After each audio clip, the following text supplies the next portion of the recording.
मैं ध्यान में प्रकाश का अनुभव करता हूं, शांति भी अनुभव होती है, आनंद भी। भगवान, क्या यही समाधि की अवस्था है? इतनी जल्दी नहीं। समाधि की पहली झलक कहो, पहली गंध का झोंका आया, वसंत का पहला फूल खिला, ऐसा कहो। मगर वसंत का पहला फूल खिल जाना ही वसंत का आ जाना नहीं। आ रहा वसंत, आता होगा। पहले पाहुन आ गए।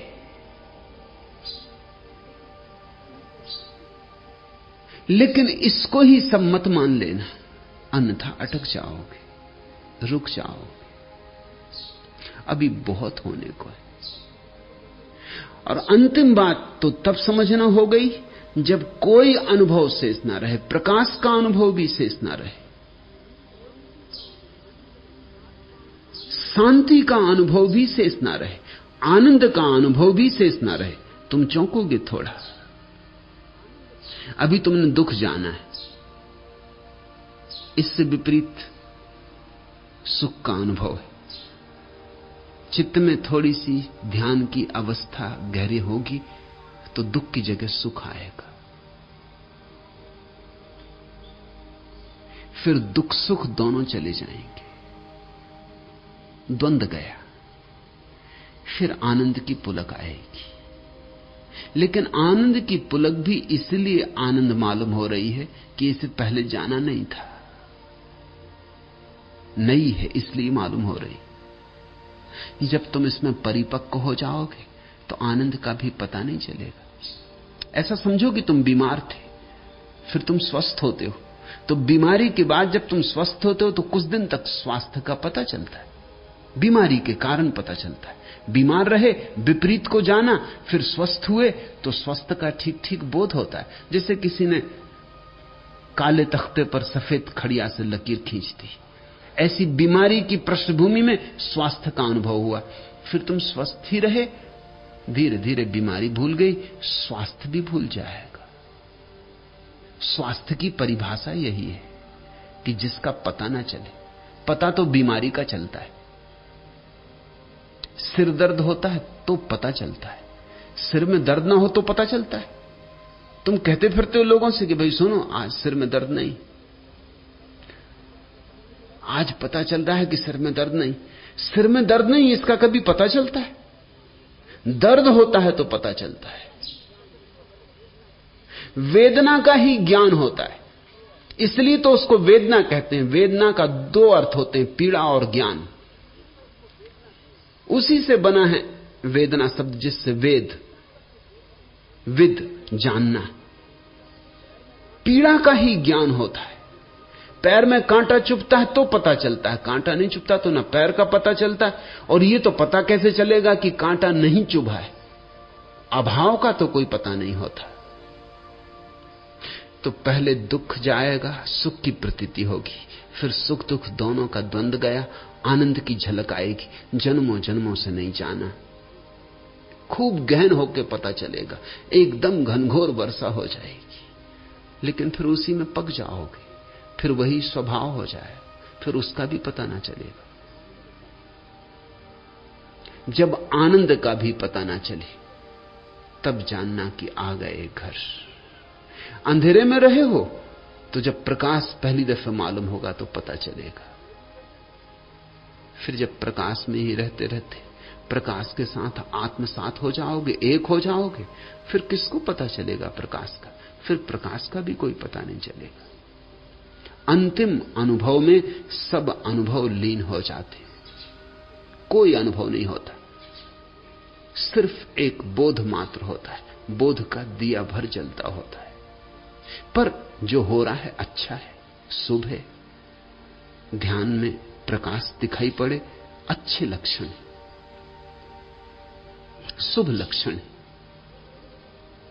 शांति अनुभव हो, आनंद, तो समझना कि वसंत करीब है। पीतांबर लहराता आया मधुमास, सुरभित केस झुमाता आया मधुमास। मेघहीन अंबर में नीलम का हास, निर्मल सरित सरोवर मंथर वातास। रह रहे झूम रहे हैं सरसों के खेत, मंद मंद मुस्काता आया मधुमास। पीतांबर लहराता आया मधुमास। हरे हरे पत्तों से बोझिल हर डाल, लाल हुए लज्जा से कलियों के गाल। भौरों की गुंजारें कोयल की टेर, रंग अबीर उड़ाता आया मधुमास। पीतांबर लहराता आया मधुमास। पहन कल्पना आई वासंती चीर, पाटल के सुमनों का सुकुमार शरीर। तरुण अरुण नैनों में काजल की रेख, मृदुल करतलों पर है मेहंदी के लेख। केसों में मदमाती चंपा की गंध, छमक रही पग पायल गजगति मृत्युमंद। नगर नगर झनकाता वीणा के तार, कवि के स्वर में गाता आया मधुमास। पीतांबर लहराता आया मधुमास। शुरुआत हो गई, पहली झलक मिली, पहली बार झरोखा खुला, एक किरण उतरी, मगर किरण को सूरज न समझ लेना, अभी बहुत यात्रा है शेष। इतने को ही मानकर रुक मत जाना। ऐसा इसलिए कहता हूं क्योंकि बहुत रुक जाते। किसी को थोड़ी सी कुंडलनी शक्ति का जागरण अनुभव हुआ कि रुक गया, उसने सोचा हो गए सिद्ध। किसी को थोड़ा भीतर प्रकाश का अनुभव हुआ कि रुक गया, कि मान लिया आ गई समाधि। ये तो मील के पत्थर है। इन मील के पत्थरों को छाती से लगा के मत बैठ जाना, अभी मंजिल दूर। और मील के पत्थर बुरे नहीं हैं, शुभ हैं, क्योंकि खबर देते कि थोड़ी यात्रा हो गई, कुछ मील चलाए। मील के पत्थर शुभ संकेत है, मंजिल करीब आती जाती इस बात की। लेकिन मन बड़ा चालबाज और अहंकार हर कहीं अटका लेता। छोटी सी बात हो जाए उसको बड़ा तूल दे देता है। तिल को हम ताड़ बना लेते। हर चितवन को प्यार न समझो, हर लहरी को ज्वार न समझो। जीवन की साधें अगणित हैं, सांसों की झोली सीमित है। पथ चलते जो भी मिल जाए तुम उसको उपहार न समझो, हर चितवन को प्यार न समझो। भौरों से आराधन सीखो, कोयल से स्वर साधन सीखो। यदि दो फूल खिले बगिया में तो आ गई बहार न समझो, हर चितवन को प्यार न समझो। जीवन भर भटकाने वाली प्यास कहां है आंखों वाली। जो कुछ प्याले में ढलता है तुम उसको रसधार न समझो, हर चितवन को प्यार न समझो। अलकों की छाया मोहक है, नैनों की माया मादक है। दो दिन के मीठे परिचय को सपनों का आधार न समझो, हर चितवन को प्यार न समझो। जीवन भर मृग से भटकोगे, बालू पर माथा पटकोगे। मृग जल की चंचल लहरों को छवि का पारावार न समझो, हर चितवन को प्यार न समझो। दीपक राग नहीं बन जाए, आग न जीवन में लग जाए। वीणा पर जो कुछ बजता है उसको मेघ मल्हार न समझो, हर चितवन को प्यार न समझो। वीणा पर और बहुत कुछ भी बजता है, हर बजने वाली चीज मेघ मल्हार नहीं। जीवन में जैसे बाहर बहुत अनुभव होते हैं ऐसे ही भीतर भी बहुत अनुभव होते हैं। इतने ही अनुभव भीतर हो सकते हैं जितने बाहर हुए, क्योंकि इतना ही बड़ा विराट अस्तित्व भीतर फैला है जितना बाहर।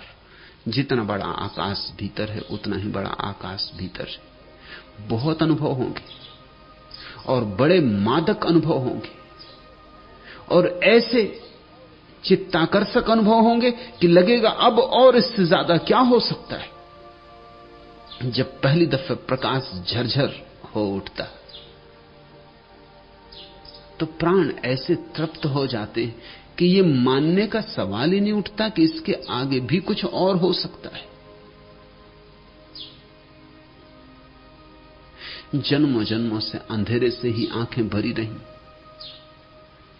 प्रकाश की ये थोड़ी सी झलक अपूर्व रूप से तृप्ति देती, मगर यही गुरु चेताता है, चेताता रहता है कि और चले चलो, और चले चलो। एक सूफी कहानी, एक फकीर एक वृक्ष के नीचे ध्यान करता है। रोज एक लकड़हारे को लकड़ी काटते ले जाते देखता है।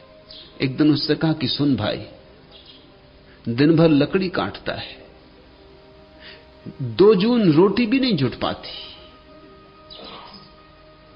तू जरा आगे क्यों नहीं जाता? वहां आगे चंदन का जंगल है, एक दिन काट लेगा, 7 दिन के खाने के लिए काफी हो जाएगा। गरीब लकड़हारे को भरोसा तो नहीं आया, क्योंकि वो तो सोचता था कि जंगल को जितना वो जानता और कौन जानता। जंगल में तो जिंदगी भी थी, लकड़ियां काटते ही तो जिंदगी भी थी। ये फकीर यहां बैठा रहता वृक्ष के नीचे, इसको क्या खाक पता होगा? मानने का मन तो ना हुआ, लेकिन फिर सोचा कि एक हर्ज क्या है, कौन जाने, ठीक ही कहता हो, फिर झूठ कहेगा भी क्यों? शांत आदमी मालूम पड़ता है, मस्त आदमी मालूम पड़ता है, कभी बोला भी नहीं इसके पहले। एक बार प्रयोग करके देख लेना जरूरी है। तो गया, लौटा, फकीर के चरणों में सिर रखा और कहा कि मुझे क्षमा करना, मेरे मन में बड़ा संदेह आया था, क्योंकि मैं तो सोचता था कि मुझसे ज्यादा लकड़ियां कौन जानता है, मगर मुझे चंदन की पहचान ही ना थी। मेरा बाप भी लकड़हारा था, उसका बाप भी लकड़हारा था। हम यही काटने की जलाऊ लकड़ियां काटते काटते जिंदगी बिताते रहे। हमें चंदन का पता भी क्या, चंदन की पहचान क्या?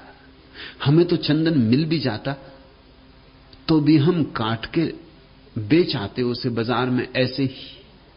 तुमने पहचान बताई, तुमने गंध जतलाई, तुमने परख दी, जरूर जंगल है। मैं भी कैसा अभागा, काश पहले पता चल जाता। फकीर ने कहा कोई फिक्र न करो, जब पता चला तभी जल्दी, जब घर आ गए तभी सवेरा। दिन बड़े मजे में कटने लगे। एक दिन काट लेता, 7-8 दिन 10 दिन जंगल आने की जरूरत ही न रहती। एक दिन फकीर ने कहा मेरे भाई, मैं सोचता था कि तुम्हें कुछ अक्ल आएगी। जिंदगी भर तुम लकड़ियां काटते रहे, आगे न गए। तुम्हें कभी यह सवाल नहीं उठा कि इस चंदन के आगे भी कुछ हो सकता है? उसने कहा यह तो मुझे सवाल ही ना आया। क्या चंदन के आगे भी कुछ है? उस फकीर ने कहा चंदन के जरा आगे जाओ तो वहां चांदी की खदान है। लकड़ियां मकड़ियां काटना छोड़ो, एक दिन ले आओगे, 2-4-6 महीने के लिए हो गया। अब तो भरोसा आया था, भागा, संदेह भी ना उठाया। चांदी पर हाथ लग गए तो कहने क्या, चांदी ही चांदी थी। 4-6 महीने नदारत हो जाता।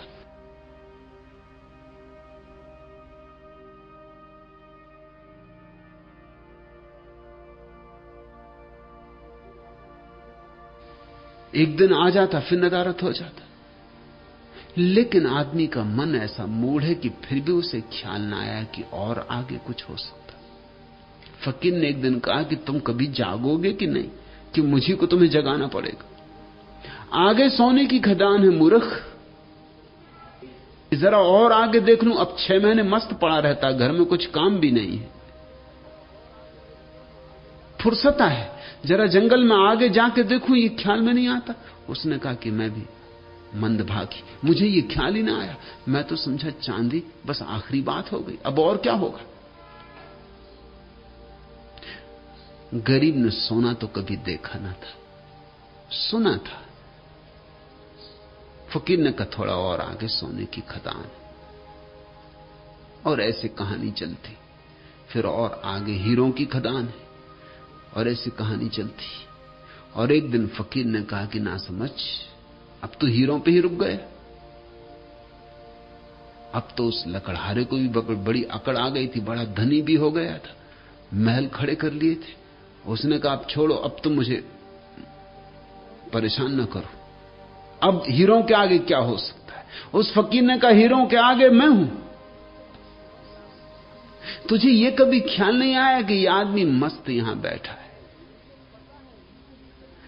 जिसे पता है हीरों की खदान का, वो हीरे नहीं भर रहा है, इसको जरूर कुछ और आगे मिल गया होगा, हीरों से भी आगे इसके पास कुछ होगा।